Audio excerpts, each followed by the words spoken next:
Ladies and gentlemen, introducing the cosmic troubadour of Southern Soul, King Corduroy. Ha! You just tuned in to King Corduroy Presents, and today's guest is my good buddy, Ted Russell Kamp. Ted is an LA-based artist, producer, songwriter, and Grammy-winning bass player. He travels the world performing songs from his 11 critically acclaimed solo albums, and he works with musicians regularly in LA, Austin, and Nashville. He's got a studio there in LA at his house called The Den, where he produces a lot of artists. He's also been a friend, collaborator, and member of Shooter Jennings' band for most of the last 20 years. And he has so many cool stories to tell. He's a wealth of knowledge just when it comes to music in general. I had such a great time chatting with him. I've enjoyed playing with him over the years and co-writing with him, and we talk a little about that. And we play one of my favorite songs of his at the end, so make sure you stick on through to the end there to hear that. And I know you're really going to love it. I appreciate you tuning in. Please like and subscribe to this channel because I'm trying to grow it. And I also wanted to let you know that this episode is brought to you with support from Nashville Custom Hats. They provide fully customized hats with unlimited options. Check out NashvilleCustomHats.com for more info. And y'all enjoy the episode. Thank you. Ted Russell Kamp. Did it. Here's to you. Cheers, buddy. Cheers. Good to see you again. It's good to see you. And you are coming straight from Kentucky? Yeah, I did a wonderful gig in Louisville last night. Very groovy. Place called the Whiskey Thief Distillery. And it was actually super cool. So I got a great friend from Knoxville, Matt Woods, who's a wonderful singer-songwriter. And we've done a few tours together where we kind of share the stage and trade songs and tell stories and stuff. He's a wonderful guy, talented guy. So we get this gig, and then they apparently double booked it. Oh. So they called me back to see if we could change the night, and I said, that's really kind of the only night available on this tour. And so they reworked things. So this was one of the coolest co-bills I've ever been a part of. We played, and then a 6-piece jazz band played, doing the music of Cannonball Adderley. Whoa! Yes. So they were great. We had a wonderful time, and I'm a big fan of, Cannonball played on Kind of Blue, played with Miles Davis for more than just that record. But he also did that great album with Nancy Wilson, one of the great, jazz Saxophone, musicians and alto saxes in jazz. Yeah, brilliant. So it's pretty cool that they chose... composer. Yes, they chose him as such a specific artist to do a feature. Yeah. So we got to sit in on a couple songs, and it was just a wonderful night. Yeah, and then I woke up this morning, drove back on down to Nashville, and it's great to see you. Oh, man, it's good to see you, too. Yeah. And I wanted to just, because we've known each other I was trying to think about it. I met you when your Night Owl record came out. Okay, so that's a good 10 years ago. Yeah, no, like 12. 12 years ago. That was 2013, right? Yeah. The first time I think we met was in Austin. Yeah. Right? It was at that cool Suzanne Cord's house party. Yes. House concert Yes. series. And in fact, I have not done another show with her for years. We've stayed friends, but in a couple months, I'm actually going to go back and do another house concert with her. Oh, are you serious? Yeah, so she's wonderful. We're still in touch. But we met that night in Austin, and then a few years after that, you moved to L.A. for a while. Yep. So we hung out there a couple times. And then Mexico. That's right. For the Cordovas Festival. The Todos Santos Festival. Yeah, man. And actually, that's kind of where we bonded again. Yes. Like we met a little bit in L.A. and through the piano bar and different scenes. We were kind of around each other, but we didn't really play or hang much. Mm-hmm. But it was the Todos Santos Festival that brought us back really together. Yeah, man. And you really encouraged me to move to L.A. Really? Yeah. Like you gave me, I would describe you as what I call a spirit horse. Oh, wow. Yeah, well, man. I'm honored. Yeah. I'm honored. Yeah. So that was very groovy. But then coming back to LA, Dana and I have toured so much and used you. Yes. And that's been great. Yeah. Like, let's say, I don't know, like every year for the last few years, you'll come back and we'll do like 3 or 4 shows together. Yes. So it's great to see you both and also see your relationship blossoming, personally and musically. You know what I mean? Dude. Yeah, because you saw it firsthand. You saw it That's right. evolve yearly. And you can see the change more when you're away from it for a year than if you see it every day. Then you see it every day. Totally. Yeah. Totally. But I wanted to now jump backwards in time and just kind of go through your journey. Sure. So I know you're from upstate New York. I'm actually from the suburbs of the city. Oh, you're So the if you live in New York City, you call it upstate. But really, I grew up about 30 minutes north of New York City. Okay. Yeah, in Westchester County. And then had a great upbringing. Very thankful that I grew up so close to New York because I could take the train into the city with my friends. My mom was way into Broadway, so I saw tons of Broadway shows with her, went to museums. My dad was a jazz fanatic, so he would take me into the city to see Stan Getz and Lee Konitz, and it was wonderful. Then I went to college in what I would call officially upstate New York, which is Binghamton, New York, which is actually southern New York, but it's farther west. So if the city is this little bit, upstate is everything else. Yeah. So I grew up kind of in the middle of the state, or went to college in the middle of the state. But I would say that's upstate. And then I saw a quote you had where you said growing up there, you felt like New York was the center of the universe. So whatever you do would probably be in New York. Is that Yes. Well, growing up in the suburbs of such a big city. Yeah. And many of my friends' parents, would take the train into the city and go to work, and then take the train out and live in the suburbs. And both my parents met in Brooklyn. They met in the city, then moved out to the suburbs to have a nice little home so that my sister and I could grow up in a safer, easier environment, But there was New York, the history, the city, the art, the music loomed so large. And it was like where you go, it's like, when you're, me and all my friends, when you're old enough, you take the train in the city and then you go to the village and you explore. What did that look like for you? Huh? What did it look like for you when you hit the village? Like, where were you going? A lot of Bleecker Street. Okay. The old school folk scene village of Bob Dylan. We'd also go to St. Mark's Place, which is kind of on the east side. And it's like, you'd be like, I saw Deborah Harry just walked by. David Byrne just walked by. That guy, yeah, totally. And you'd go to these cool little strips, and in retrospect, it was a very safe little areas that we were going to. But you'd go to the village, and you'd go to these kind of like cool places that had bootlegged records and cassette tapes and stuff. And then which is very important when you're young in that era. Somebody had to introduce us. You needed somebody to say, this is what's hip. Yeah, totally. Because another advantage to growing up when I did in the suburbs of New York City is we got MTV before most of the country did. It was kind of a local network for a while. Wow. And so right when MTV started, my sister was definitely into music and classic rock and stuff.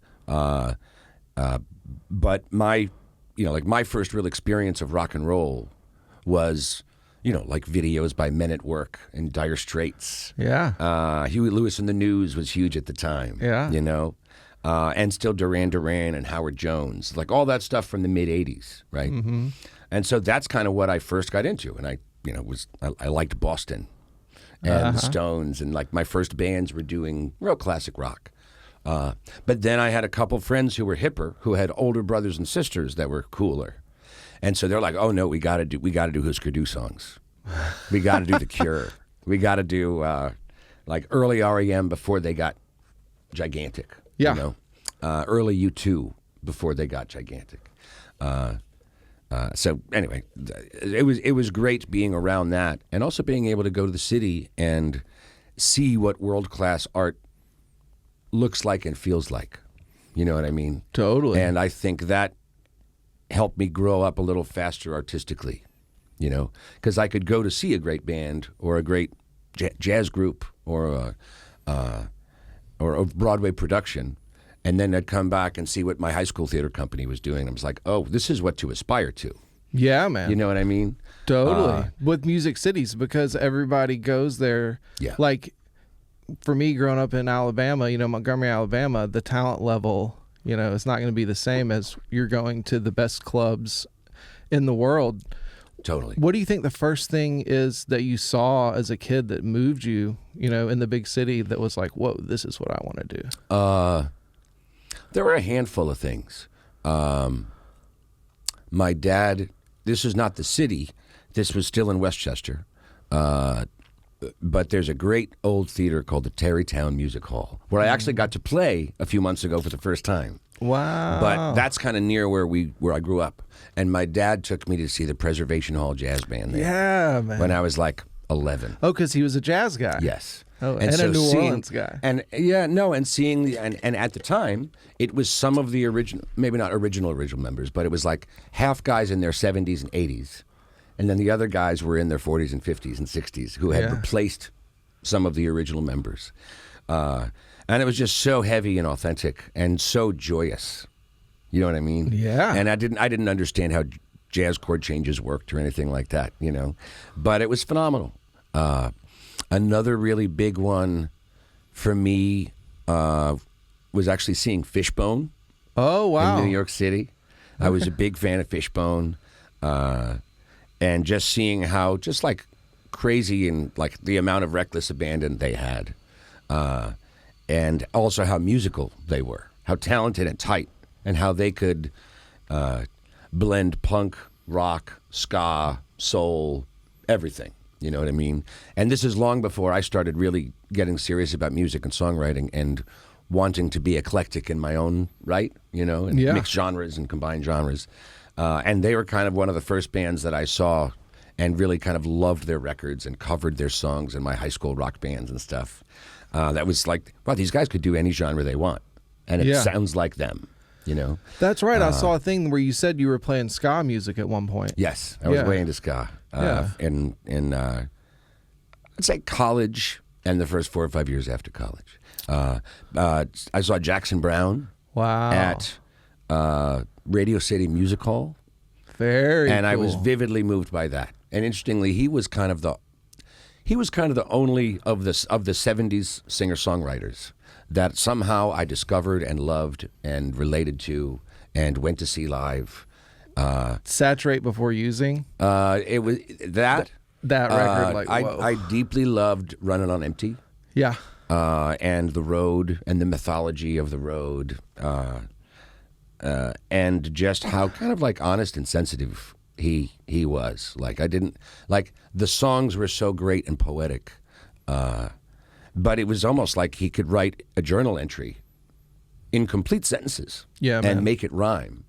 And like I'd never seen or heard anyone do anything like that before. And tastefully rhyme. Oh yeah, totally. So tastefully.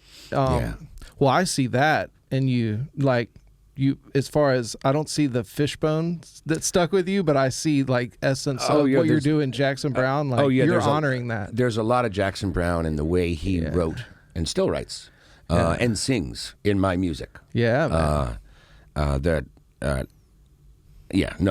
I'm proud to be like one of the songwriting and musical disciples. Way down the line of Jackson Browne. He's definitely one of my influences. Yeah. That's cool. So you went to college and you were a double major. Yeah. Right? Ooh, you went deep with some research. I mean, I tried to prepare, Thank you. Yeah, I was English and philosophy. I originally went to college and I wanted to be a therapist. So really? I wanted to be a psychiatrist. And so I was doing all the chemistry 101 and biology 101. And then the way that the psychology major at Binghamton worked is the nickname for it was rat psych, which is where you're kind of more into the effects of certain chemicals on your brain and behavior. And they did more of these like clinical studies, right? And there was a lot of like analyzing data and not math, but it would be like computation and doing the graphs and the grids to look at your research. Like literally with a focus group where people are paid to come and experiment. Wow, that's heady. But I really wanted to get into kind of like human psychology and behavior and how we deal with our childhood or our trauma and how we change. Like I was really much more interested in like humanity, the people side of psychiatry. not Yeah. the mathematical, analytical side. And so I switched over to be an English major, where you're reading these great pieces of literature about these characters interacting with each other and learning from each other, or having a question, a hard relationship with their siblings or parents, or family legacy. And I was like, this is what I wanted out of a psychology major, and you get to do it by reading literature. Yeah. So I was an English major and was very serious about that. And then my last year and a half, I realized, wow, I'm already halfway to a philosophy double major if I want to do it. And so it was pretty great. And the philosophy major I ended up doing was called Philosophy in Cultures. And so it had a lot to do with philosophy of religion and how different religions go hand in hand with the culture that they're a part of. Yeah. And so it was a study of kind of world religions and kind of the universal needs we all have. But if you grow up speaking a different language and grow up in a different environment, your sense of what you need from God or gods or a spiritual community is different all around the world. Yes, So dude. you get the things that are similar and kind of universal. Even the origin story. Yes, indeed. And Right. every religion has a different origin story and there's always a weird and magical overlaps, right? Yeah. But they're all very unique. Yes. And so that's really what I loved about philosophy. And at the time, I was afraid. I was doing music all the time. Like I was very serious about my other studies, but every night I had a band rehearsal.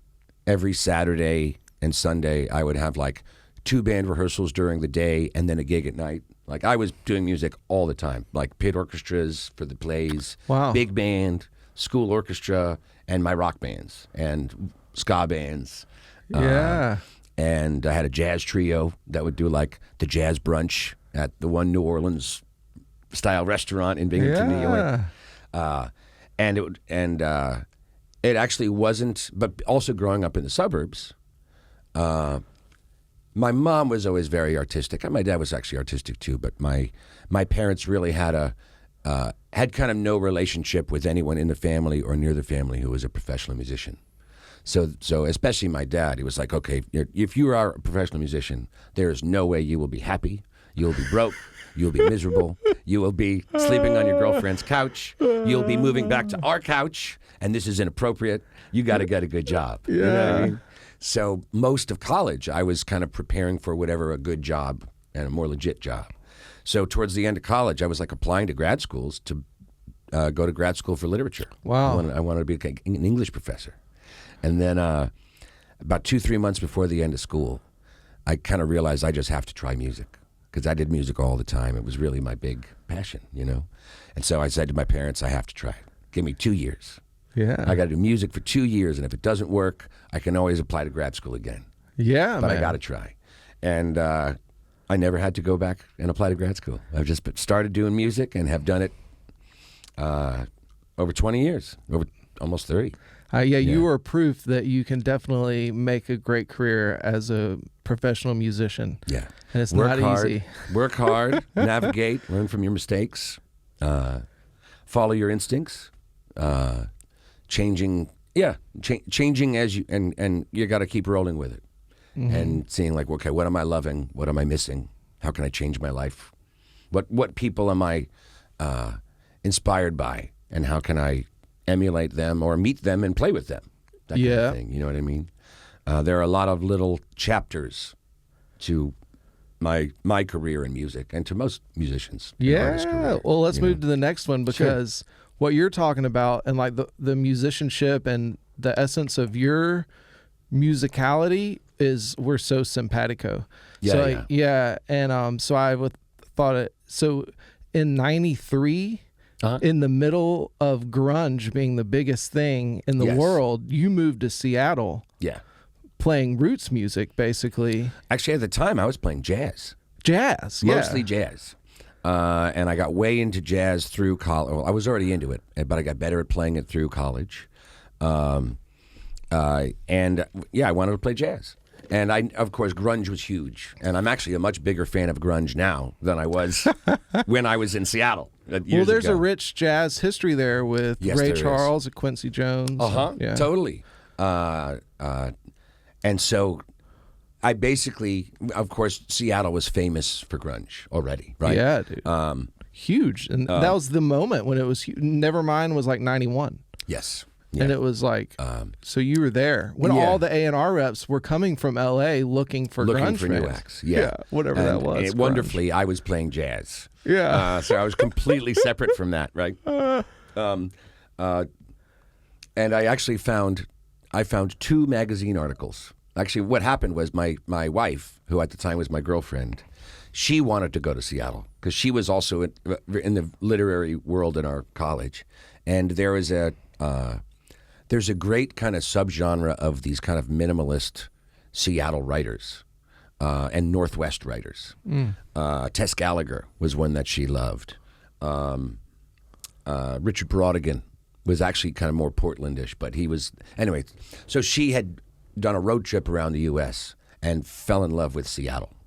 And so at the end of college, she was like, you can do what you want. I'm going to move to Seattle. I'd love if you want to come. Oh, okay. But I'm moving to Seattle. And also coincidentally, my best friend from high school fell in love with a woman and was going to Seattle.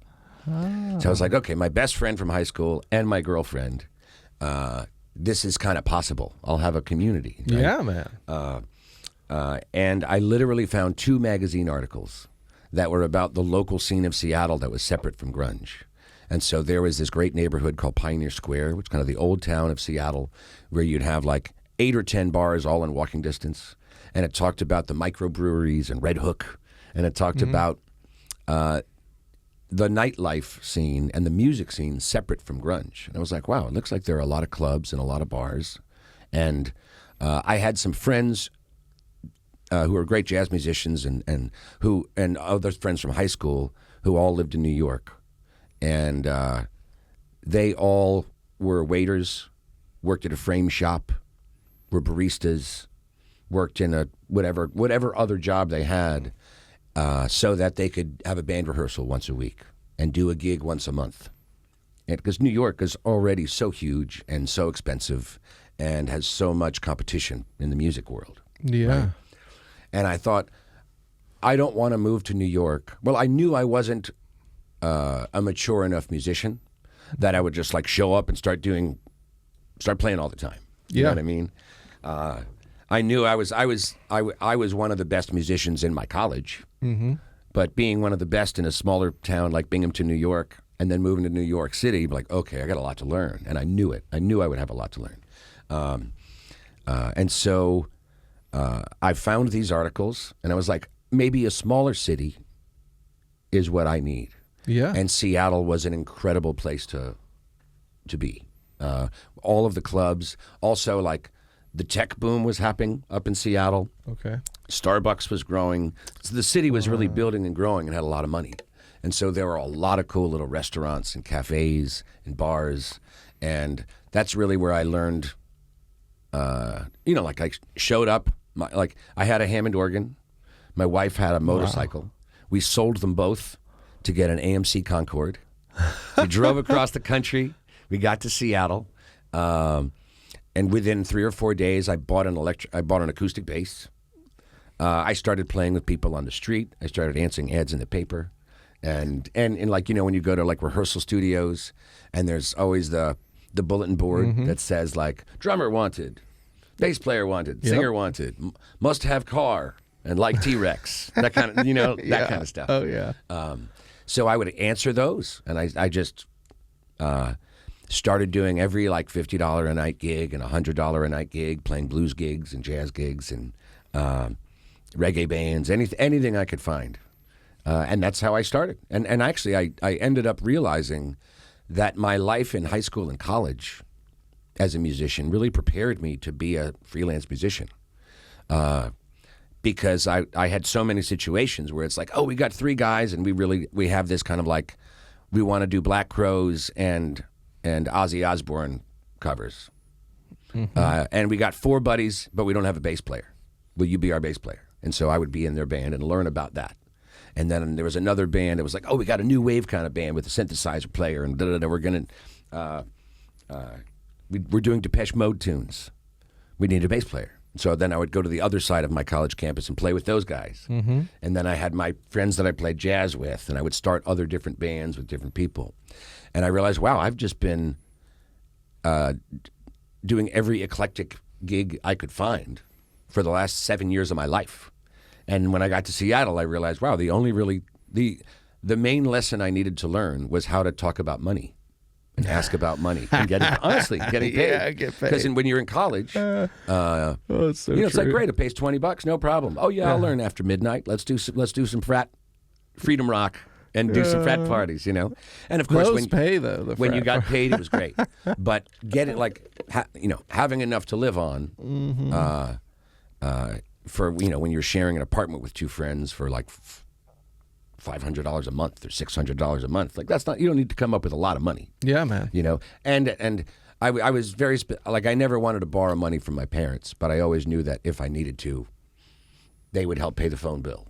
I had that security blanket kind of. But then when I moved out west to Seattle, I kind of made a commitment to like, okay, I'm never gonna. My dad was already judging me for trying to be a musician. I was like, I will never borrow a cent from my parents. I'm gonna make this work. And I had a real sense of pride, determination.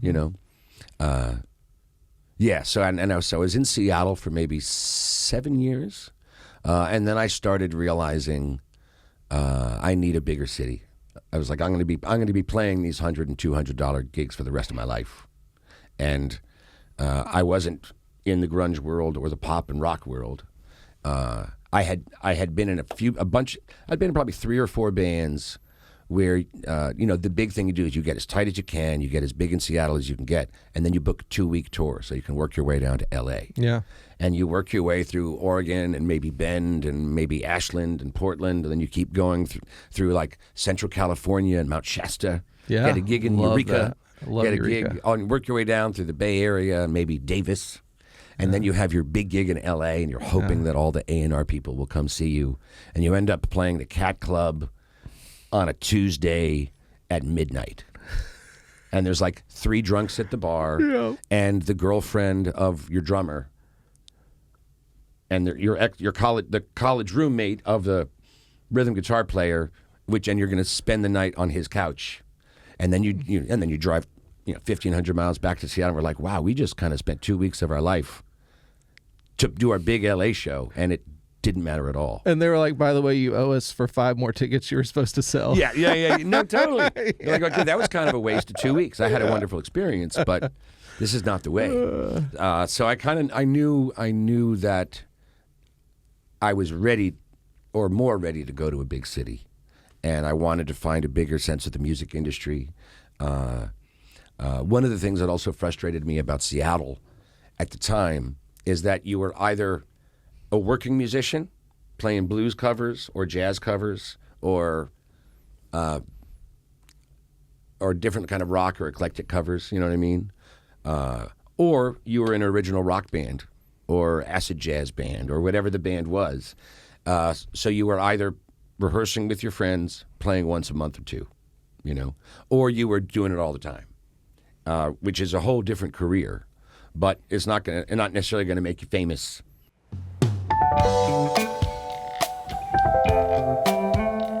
Tell me about the band Ponticello. Ooh, that's a good one. So I was in Seattle and playing in every bar I could find with every band I could find. And a lot of it was jazz and blues, very eclectic rock bands and stuff too. But that was also the era of Big Bad Voodoo Daddy and Royal Crown Review. Okay. And these jump blues bands became super popular. Brian Setzer. Right? Yes. And so some of the bands that were kind of the cool bands that would like play ticketed venues and stuff were these 8-piece bands like that, where I'm playing acoustic bass and we're doing Cab Calloway songs and Louis Jordan songs and stuff, But I started getting a little tired of playing jazz. I remember being on a jazz gig, realizing, wow, Take the A Train is the Sweet Home Alabama of jazz. No, totally. And I remember having these feelings of like, wow, I'm just getting paid to do my imitation of Ray Brown in 1956. Yeah. So for a good few years, it was just, getting into the harmony and the texture and the tones that you have to be hearing and able to help produce to play jazz, and like learning those complex chords and how one chord goes to another and how key changes happen. Like playing jazz was very much like my musical grad school. And voicings. Voicings, yeah, totally. Yeah. How important the voicings is. Yeah. And like as a bass player, how often I play the root. Like if You I've want to got show that? Sure.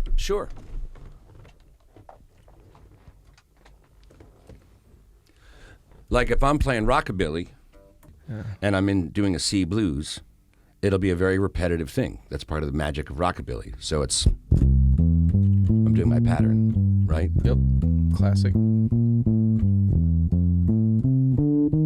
on and on and on. Mm-hmm. You keep that pattern, and that's part of the Zen part that keeps rockabilly simple and It's the groove. and dive in, and like the momentum of it is Yeah. more important than all my cool licks, right? Yep. If I do, Now we're in blues territory. that's a baby. pattern. We're That's a very shuffling. classic blues one, right? Yeah. If you're doing live at the Regal type of 12/8 blues like B.B. King, then it's Oh yeah. right. Mm-hmm. There's a lot of that, but then you can go.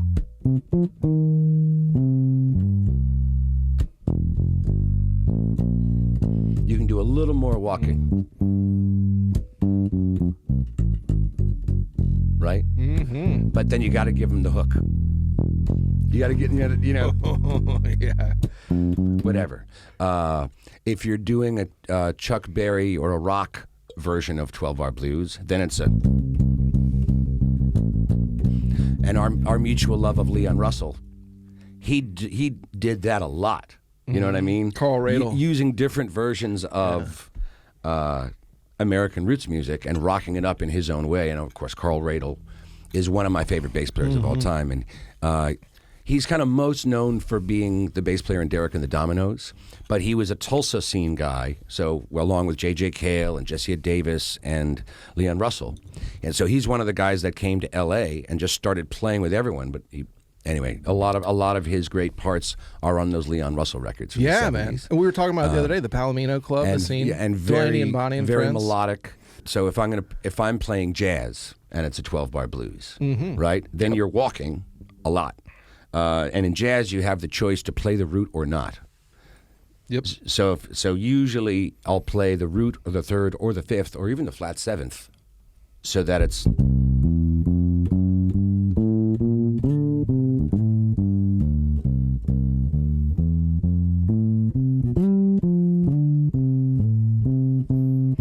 And that's a jazz part. Oh yeah, man. But I'm hitting the root on almost every downbeat, but it helps grounds it a little more. Yeah. So if you're playing with a singer, or you're playing at a wedding or a dance band, people don't want too much harmonic complexity. Is one of the things that can make some jazz too arty and weird and confuse certain listeners, which is why some people will actually say, I don't like jazz. I mean, I kind of like Miles Davis occasionally and Louis Armstrong occasionally, and yeah, I'll put Ella Fitzgerald or like female jazz singers on Spotify, right? They're not ready for bebop. And yeah, they're not for some of the Cannonball Adderley or some of the other bebop guys, because they wouldn't, like the bass player, like the Ron Carters and the Ray Browns could choose, Oscar Pettiford's, they could choose not to play the root. And everybody else in the band had such good ears that it didn't confuse anyone. Yeah. Like I realized when I was doing jazz gigs and learning how to avoid the root for melodic motion, you can literally gradually be working your way up the neck for 4 measures and play the root every now and then, not often. You know what I mean? But it's that.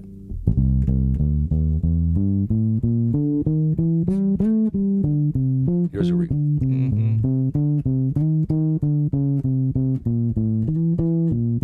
You can Keep start, it referenced. You can have the root occasionally, but if you're playing with certain people, that'll confuse them.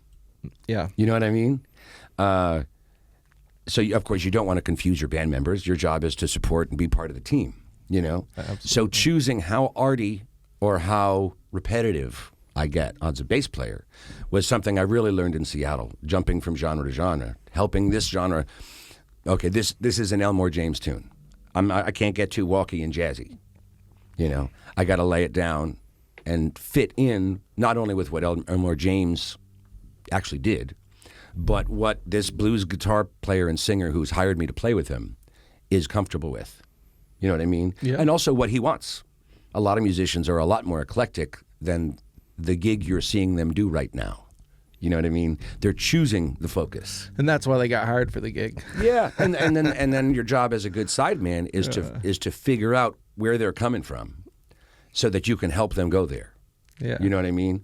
And it's like I've definitely a lot of times you see like a great blues band, but the bass player is just a little too jazzy, or the keyboard player is doing extra jazz reharmonizations. I was like, that's pretty cool, but you're not really listening. Yep. To what will make this music more powerful. Now, there are also a lot of situations where you have different famous acts or famous albums where one person is getting artier than the other. Like one of the great things about like Jimi Hendrix, Band of Gypsies. Mm-hmm. Another one that's very different, but same principles in a way. It's like the classic John Coltrane quartet with Elvin Jones on drums, mm-hmm. where you've got the lead instrument, singer or voice, which would be Hendrix or Coltrane, and then you've got this righteous drummer playing and freaking out and dancing around the beat and doing all this other stuff. But the bass player's job is to do the simple thing that glues it all together, so the other guys can move around while the bass keeps it, nailed down. Noel Redding. Yeah, and then there's like a good opposite in the world of rock might be Cream. Mm-hmm. Where it's like you deliberately have this power trio of unbelievably badass musicians, and Jack Bruce is deliberately all over the place. Dude, he's everywhere. Chris Squire was a little like that, and yes, but that was it, and so I started to kind of really try to become a student as I got back into rock and roll more. Okay, what's appropriate here? Like, I remember being in high school doing Van Halen tunes and thinking, like, I really like Van Halen, but Michael Anthony's like the most boring bass player. It's so lame. I hate doing, like, I don't want to do Jump. That's boring. You're going, right? Yeah. Years later, did I realize, or like hear it again, and it's like, that's actually the perfect bass part you can possibly doing, because David Lee Roth had so much personality, and it leaves so much room for Eddie Van Halen to arrange and do stuff. Yep. That if the bass was doing more, it wouldn't have worked. That's what makes it a song. That's what helps make it a song. Yeah, and those motifs. He had great. Yeah, and what I really got into for my personal style is the way Carl Radle would be melodic but still hold it down. John Paul Jones, Paul McCartney, they all kind of are so inspired by Jamie Jamerson, who is a great Motown bass player, and also Bob Babbitt. Who was also not the most famous, but was on a ton of killer Motown tunes. Yeah. And where you get this very melodic thing, but it brings it on back home. Or like...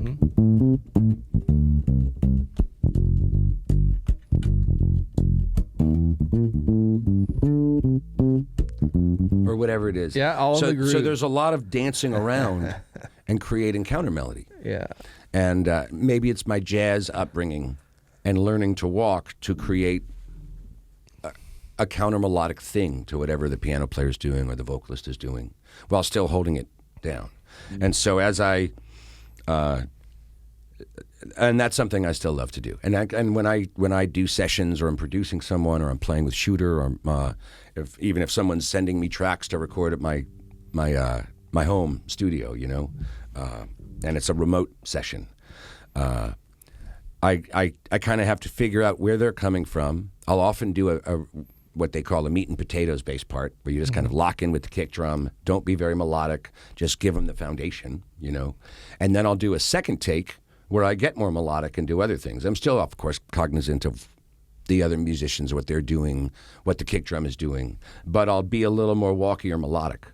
And then I'll say you can use one or the other, or edit them together if you want. I'm proud with however you are hearing it. You know what I mean? And certain musicians I play with, I know they like it simple. And certain musicians I play with, I know they like it when I kind of dance around and interact more.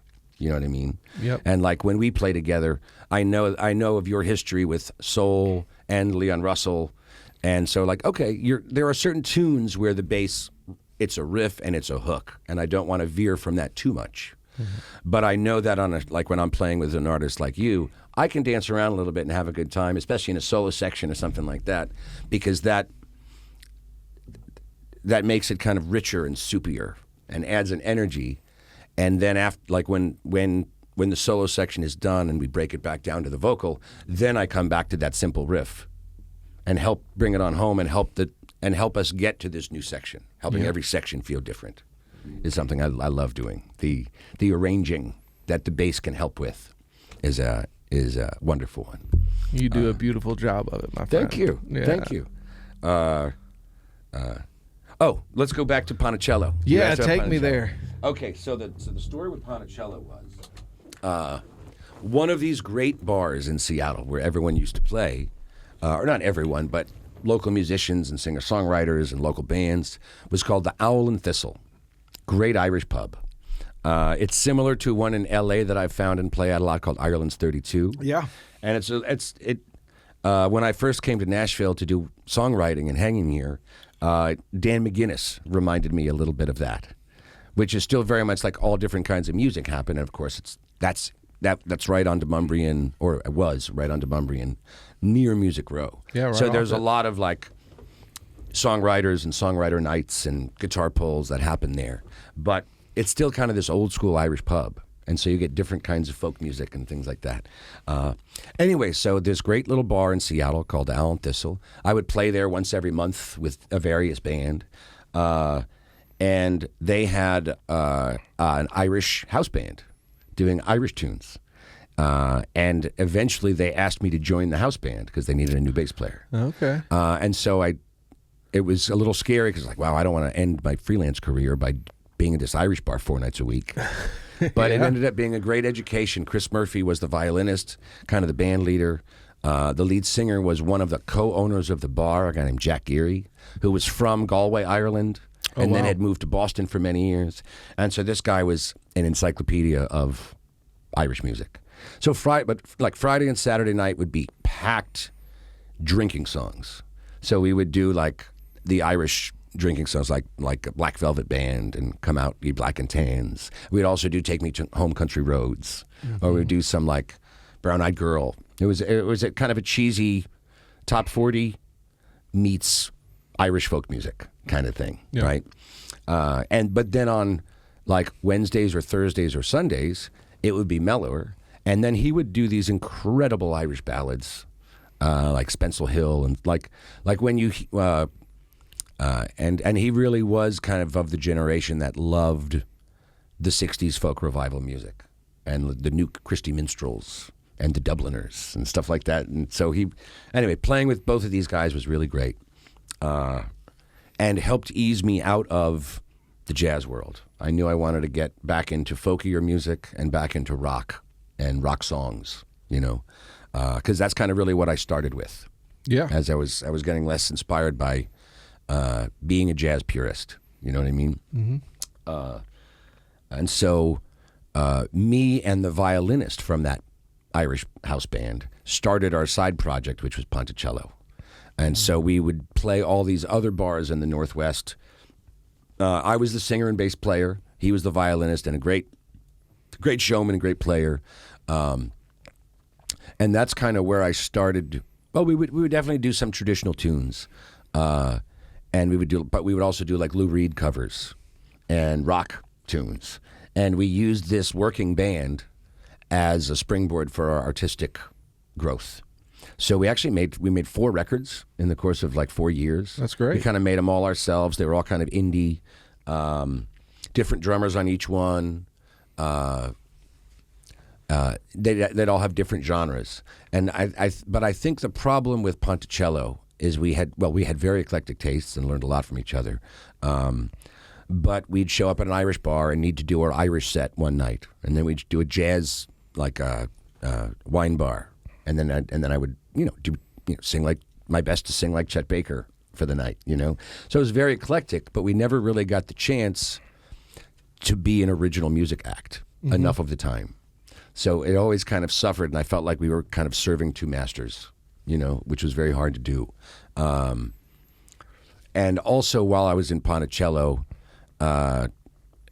Chris, the other guy in the band, he turned me on to the Last Waltz. Aha. And so we had our a Chevy G20 old school touring van with a little VCR and a TV in the back. And so I remember I had one of those. I remember conversion freaking van. out that when I first heard the band, and like I had already heard some of the songs. I was about to say, because you were in upstate New York. Yeah. Where you had to go to the Pacific Northwest to get a taste of the Last Waltz. That's right.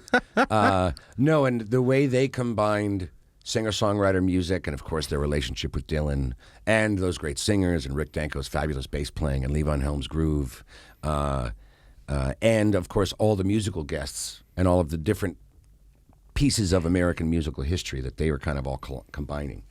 They were like, wow, these guys are sophisticated like jazz musicians, but it's this bluesy, earthy, organic thing. And so, like, they didn't call Americana yet, but the band were like the guys doing that. Dude, I tell people that music from Big Pink, that's the first Americana record. Oh, yeah. What do you think? Because I've heard people reference albums from the 80s and say that, but I think music from Big Pink. I think music in the Big Pink was even sooner. And yes. Right? Yes. And also the way the band influenced the Beatles and Eric Clapton. He wanted to be in the band. That's right. And then he made the record at Shangri-La. Yes. Yeah. Yeah. No. The way that they kind of came out of the and I think it's also their, they were just the best bar band in the world, or one of the best bar bands in the world. But then when they ended up working with Dylan, and you combine his songwriting with their eclecticism, and then of course Dylan's motorcycle accident, they all end up moving up to Woodstock, and then they have time to be like, oh, what if we write songs kind of like Dylan, but find our own voice and then become our own band? Record them in the basement. Like, it's incredible, because they had the time to workshop that in the way that Ponticello never had the time to do that. We were always like driving to Montana to do 4 gigs, and then, what cover songs can we pull out because we know they're going to work? Or what original songs can we do that are in the style of these exciting covers that will work, we, like many other working bands, never had the time to do that. And I'm sure you have many friends, I do too. It's like even some friends of ours working on Lower Broadway or in different bar bands, or even in LA, we have these wonderful musicians who are friends who get a big gig. I'm playing with Shakira this year. Or really? I'm gonna play with I just got the gig playing drums with Foreigner, or whatever it is, you know what I mean? Yeah. And then you have an amazing year, but you're playing this other great music. And I know a lot of musicians who kind of like, my solo career is not like gigantic money making me a household name, but I love doing it. I love juggling being a sideman and a session musician and part of the Shooter Jennings musical world and identity, and also making my own music. And I know some other musicians that I've befriended and I've hired to be on my gig. They're like, man, it's so cool you make your own music. Yeah. Like, I haven't been in my own band since I was in college, and I'm proud and I'm making a living and I'm being artistic, but I keep, like, my personality changes to fit every gig I do, and I don't know what my music sounds like anymore. They're like, it's so cool that you take the time to figure out what your music sounds like and try to make it well. And tour. You know what I mean? And tour. Yeah, man.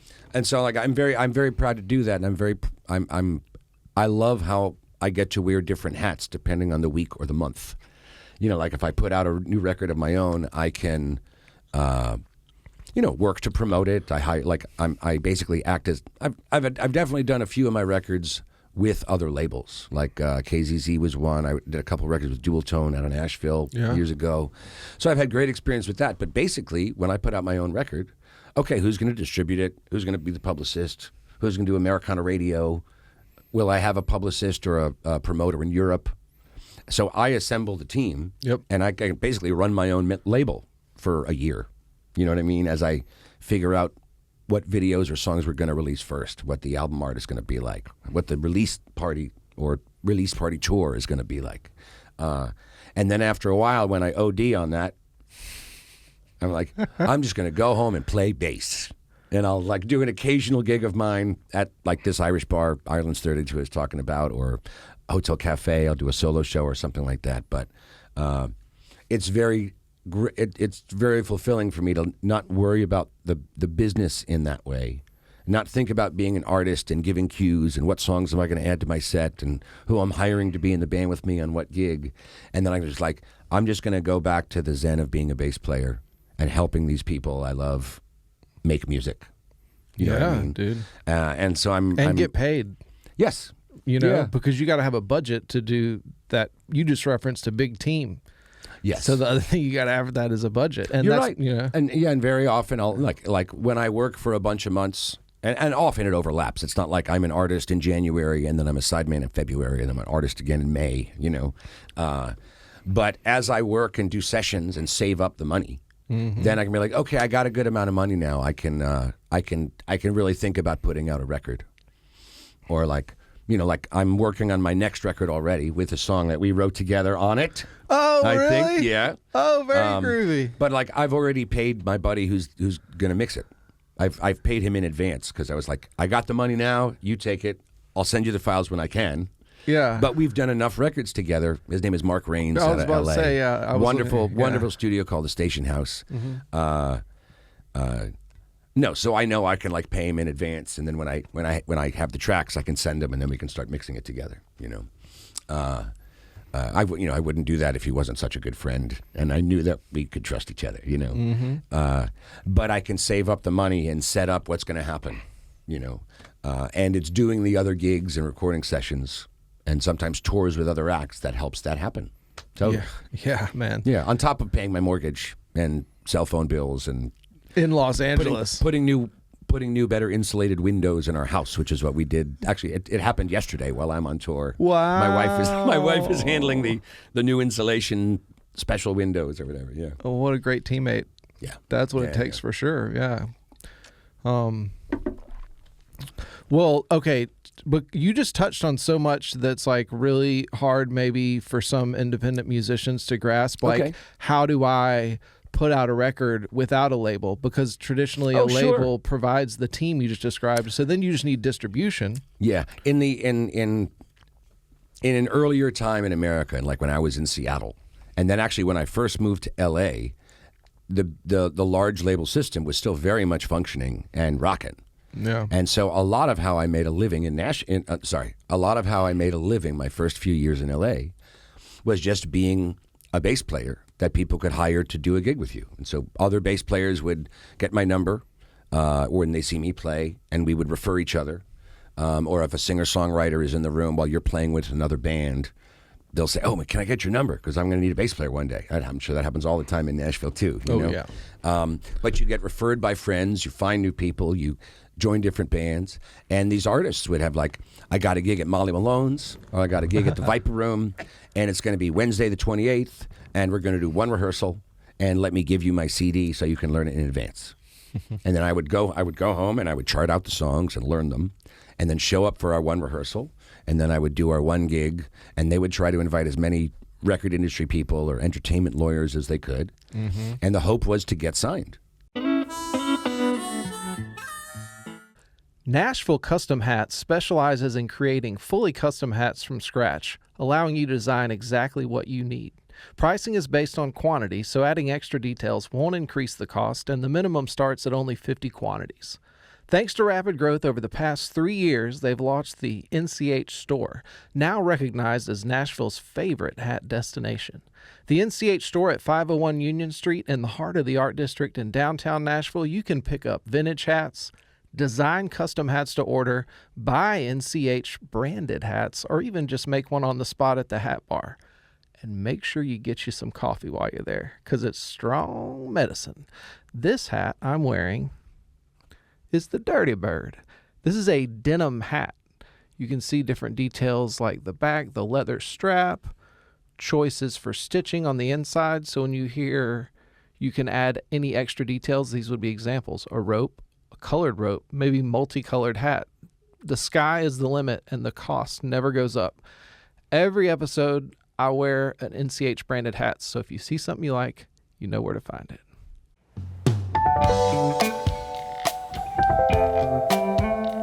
So you moved to LA in 01, Yes. and then you met Shooter Jennings in 03, Uh-huh. and y'all made a record in 05. We made the record in 04. In 04. It came out in, I think, February of 05. Was that with Dave Cobb?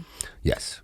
Now, Dave Cobb is one of the biggest producers in Nashville, if not the, Yeah. and, head of RCA. No, he's a wonderful guy, does great work.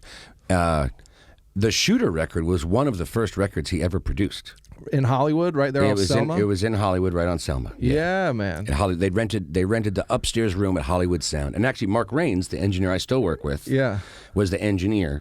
He and Dave moved out from Atlanta together and rented what used to be the old reverb chamber, which was the second floor of Hollywood Sound. Wow. They converted that to a room where people could rent. So Dave and Mark rented it.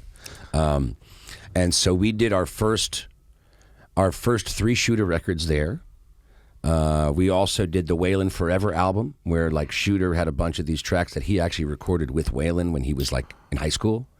And so he basically muted everything except for Waylon's tracks, and then we re-recorded the music around Waylon's vocals and guitar. I heard that record before. That's out there too. It was an honor and awesome. It was pretty awesome to like be tracking with your buddies.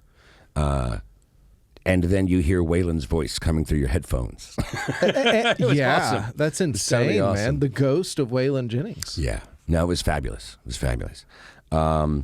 So yeah, and then shortly after that run, that's when Dave moved to Nashville, and when we were touring with Shooter, some of our biggest shows were every time we'd play Nashville. I bet, because we had so many friends and his, of course, family history and legacy, and it felt like everybody in the industry loved us and wanted to see the show, but were a little too afraid to actually get on board because we were a little too, they would call us left of center.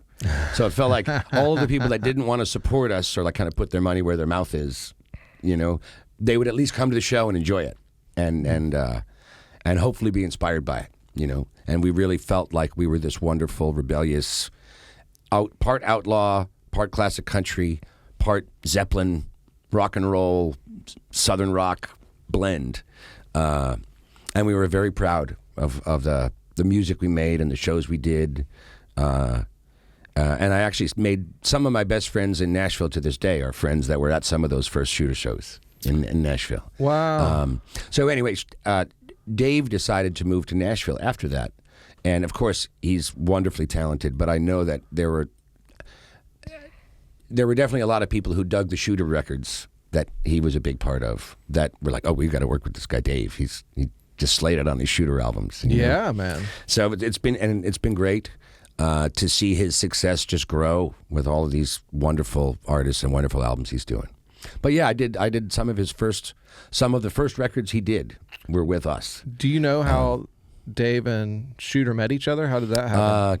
They met through a manager friend. Got it. Yeah.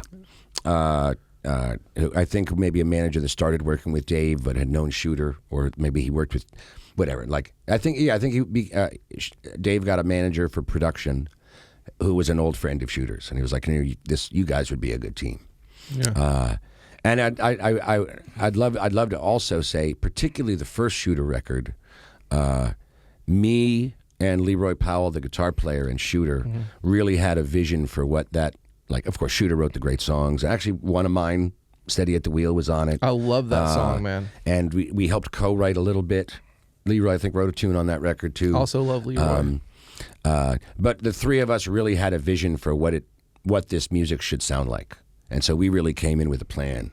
And then as we did more and more records with Dave, he was more and more active in like, oh no, let's try this, let's do this. So it was wonderful to see how that team evolved, and how the band evolved, Totally, man. Yeah, now Leroy's with Travis Tritt. That's right. Yeah. That's right. Pretty great. And did you ever work with his brother? Because he's a brilliant drummer and works with yes, Dave. I've played with Chris a bunch. Yeah. I actually did a few gigs with Chris and Leroy in L.A. before any of us met Shooter. Wow. Which was pretty great. Are you serious? Yeah. Who was that with? One of the best ones was actually with their dad. Oh. Their dad loved kind of just classic country, and they had some, I don't know, it was like a gig at a VFW hall or something like that. And so the band was me on bass, Chris on drums, Leroy on guitar, and their father playing acoustic guitar and singing. No wonder they're so Yeah. talented. They Yeah. grew up in that. They grew up, yeah. And they also inspired each other, I'm sure. Also, Jay Buchanan from the Rival Sons. I didn't know this. I worked with Jay much later. He was like, I grew up with. Well, Leroy was at the time called Jason, but oh yeah, Jason and Chris, we were in bands together in high school, man. We did, Yeah, he's a great singer. Oh, and they worked with Dave Cobb. They made several records. And a fabulous musician. Like Yeah. I've done a couple things with Jay on some of his side projects, and he is just the real deal. Well, that gig, the festival, the Cordovas Festival in Mexico. Jay was at. Yes, I played bass with Jay down there once. And y'all did some stuff off that Donny Hathaway live record. Would you like Jealous Guy? And Heavy. Yeah, Heavy. he's quite a singer. Jay can do anything. Yeah, love him. And going back to Chris Powell. So Chris and I played together on that Tanya Tucker record. Actually, the first Tanya Tucker record when her comeback, While I'm Living. And that was produced by Shooter and Brandy Carlisle. And so I was in the band. Chris was the drummer. Okay. It was Tim and Phil Hanseroth, who worked with Brandy for years. Yeah, they're brilliant. The Mastersons were on that record. Oh, okay. And we did it at Sunset Sound. Tanya came out to L.A., and Brandy and Tim and Phil came out to L.A., and it was an incredible couple of weeks. What room? That was in Studio One. Okay. And it was just great. That's the one they made the documentary of. They had the cameras going and all that great interview stuff where Tanya and Brandy are talking. That was those couple of weeks. And that ended up getting a Grammy for Best Country Album. Yes, I'm sitting with a Grammy winner right now. Thank you very much. It helped me become a Grammy-winning bass player. A deserved award, my friend. I will say that getting a Grammy helps give a lot more weight and meaning to the countless bar gigs and all of the the lesser respected or less whatever. Like, when you're a musician, you give everything you have for every gig, whether there are 5 people there or if it's a recording session. You're like, okay, no one's going to hear this album for whatever reason. Yep. You know what I mean? Yep. But you still want it to be the best it can possibly be. And after all of these years and years and years and nights and days of being like, okay, the circumstances are not perfect. The stars have not aligned, but we're going to do the best we possibly can on a Wednesday night in the Valley or wherever it is. Yeah. Or it's like you bust your ass and you get yourself to the Americana Conference or you get yourself to South by Southwest and you're like, okay, it's Wednesday at noon. And there's 3 people. The great bands are all coming on at 5 and 6 and 7 and 8 and 9, but I'm on this gig and it's my job to make it as great as I can for whoever's here, And if the big important entertainment people from the label you want to see you are not there yet, you're like, well, I still got to go on and I still want to slay it because I'll feel better about it and about myself, you know what I mean? And I want to be proud of what I do. And doing a great job and giving the audience as much as you can is part of that. Giving the other musicians as much as you can. Oh, I couldn't agree more. And so, after years and years of that, whether I'm in front of 1,000 people or playing with Duff McKagan or playing with some other person you've never heard of, I'm there to bring it, And I want that from the other musicians I'm playing with too. Yeah, man. Well, you touched on the thing there to be hired by a bass player to be their bass player. Yeah. That's right. Working That's with right. Duff. That's with pretty Duff, groovy because you've toured with him as a bass player as well as. Yeah, Shooter produced his record Tenderness. And so when we went on the road, I played bass with Duff McKagan. It's pretty awesome. He's just a fabulous guy. But yeah, every once in a while you're in a bigger situation like Duff or Tanya Tucker or like Shooter produced the last Marilyn Manson record. Oh, they did a residency in Hollywood. And so I'm on half of that album. Are you really? Half of it is Shooter and our band. So it's John Schreffler and me and Jamie Douglas. Yeah, love it. And I think Aubrey Richmond is on some of that too. And the other half of the album was Marilyn Manson's like touring band. Far out. And some of it was kind of, I think, programmed, which is kind of the traditional way that Manson would do things. But when you're in a situation like that, you're like, oh my God, now it's like, not that there's more pressure and it's overwhelming or it stops you in your tracks, but you feel like, oh, now it really, this music will be heard and this is awesome. Right. So and it was actually pretty wonderful when we did that Tanya Tucker. We did 2 Tanya Tucker records. With basically that same team. And when that was happening, like Brandy had recently won a Grammy, and we knew this was Tanya's first album in many years. And of course, Brandy, Tim, and Phil wrote some incredible songs to be a part of this record. And we had this great band. Yeah. That's right. Yeah. And everybody was just bringing the best that they could. And there was I wouldn't have said, we're going to get a Grammy for this, you know. Yeah. But I would have said, and I did say, this feels magical. Everybody is at the height of their creative powers, and the team was just awesome. Awesome and inspiring to be a part of, and show up to that every day for a couple of weeks was like, wow, it doesn't get better. Yeah, you know? Perfect recipe. With an amazing team, amazing songs, amazing vocalist, amazing historic LA studio. Yeah. It was great. It was great. Well, while we're on the subject of that, that's something I've really admired is over the last year, or you can describe this better than me, but Shooters had Studio 2 rented out at Sunset? Studio 3. Studio 3. Okay, so we have done various sessions. There are 3 studios at Sunset Sound. And the first one was like built for Disney, actually. And so really? Wow. like Dumbo and The Lion King and Cinderella, the scores were done there. Then they built a second one, which is where a lot of the, you know, like when the Doors would record there and the Stones would come, like that's the second room. And then the third one was built a little later, but that later became T-Bone Burnett's favorite room. And so the Counting Crows, August and Everything After, the Wallflowers. Some of the records I was super pumped about were the Elliott Smith L.A. records were done in that room, Studio 3. Prince actually rented Studio 3 for most of the 80s. Yeah. So a lot of his stuff, he would hole up in that studio alone for weeks at a time. Yeah, Purple Rain. And just keep on recording. So a ton of great music was there. And we did the second Tanya Tucker record there in Studio 3. And Shooter, shortly after that, rented the room for a year. And so he kind of produced nonstop. And we did a great record with Logan Ledger. Oh, yeah. He's great. I love Logan. A bunch of other great artists, Jeremy Pinnell. Like it's been a pretty awesome. Jeremy, I didn't realize that. Awesome run. Red Clay Strays, did y'all work with them out there? I don't know. Charlie Crockett. An interesting thing is I hear about some of this stuff after it happens because like Charlie Crockett came out with his band. So Shooter of course did that. Yeah, but got it. I wasn't involved. Oh, they rented my bass. They rented my acoustic bass. Nice. So yes, some sessions like that I will hear about.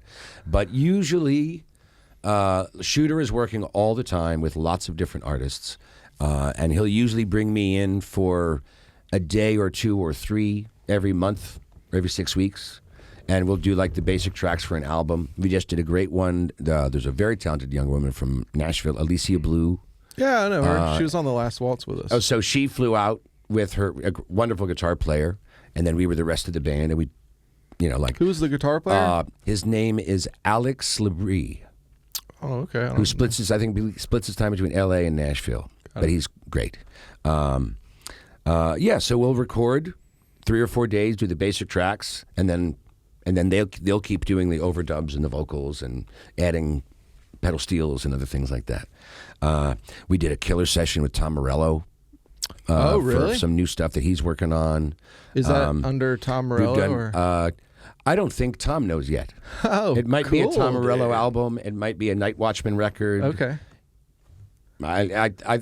Tom and Shooter have been very good friends for a long time, and Tom really was kind of a mentor for Shooter when Shooter was early early in his time living in L.A. They really bonded and have been friends this whole time. And so I'm hoping it becomes a full record, but we did an unbelievably great day with Tom, and I wouldn't be surprised if we'll do more.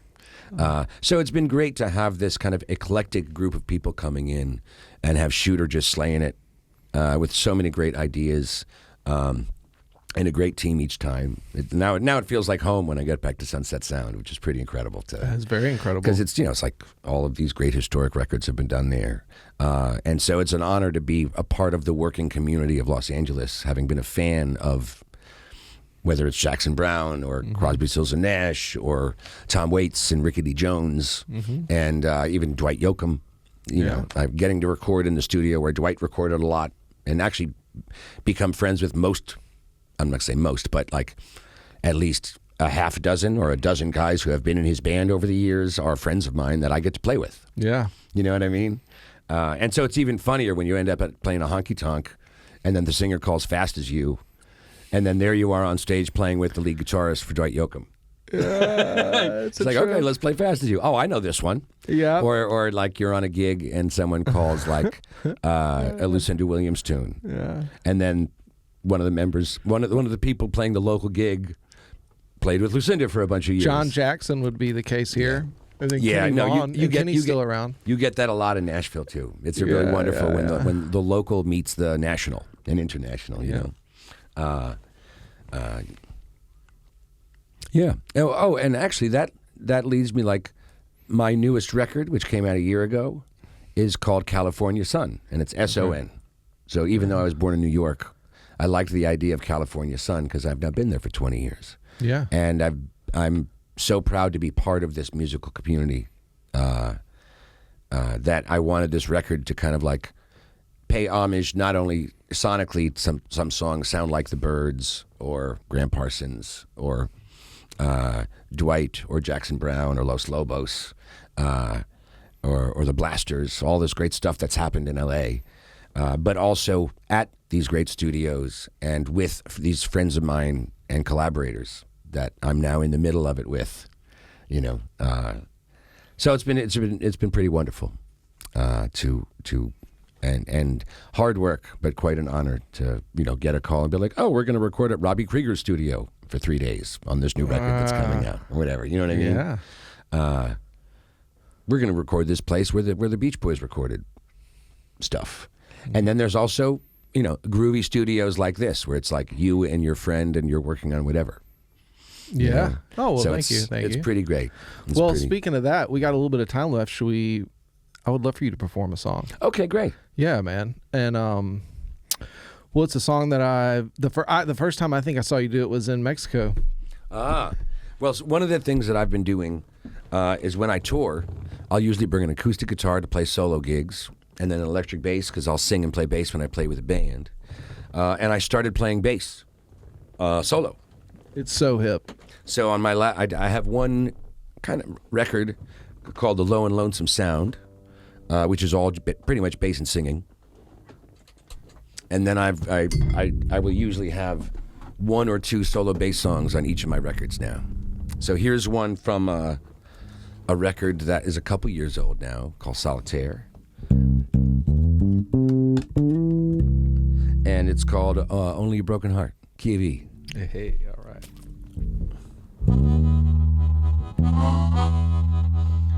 Oh, I might put these on. Yeah, do it. So help me hear the bass. Great.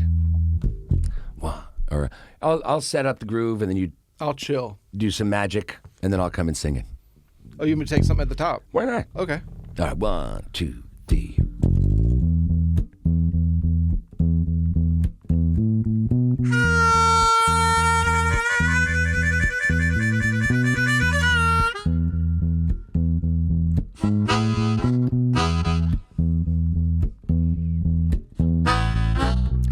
No more looking back.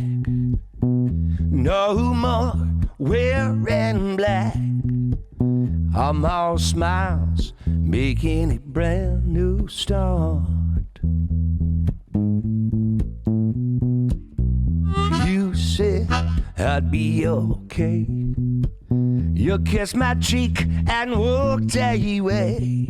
Well, maybe it's only a broken heart.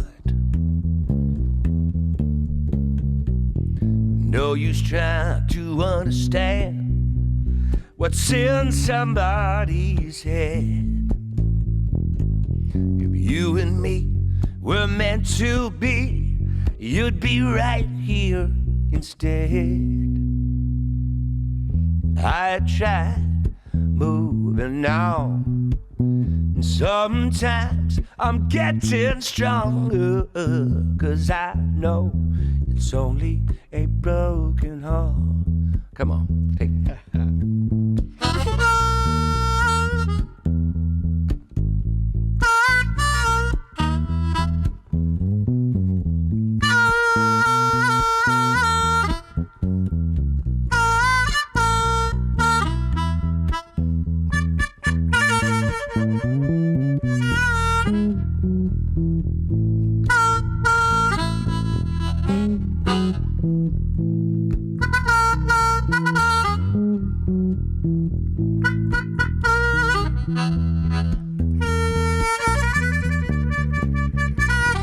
No use trying to understand what's in somebody's heart.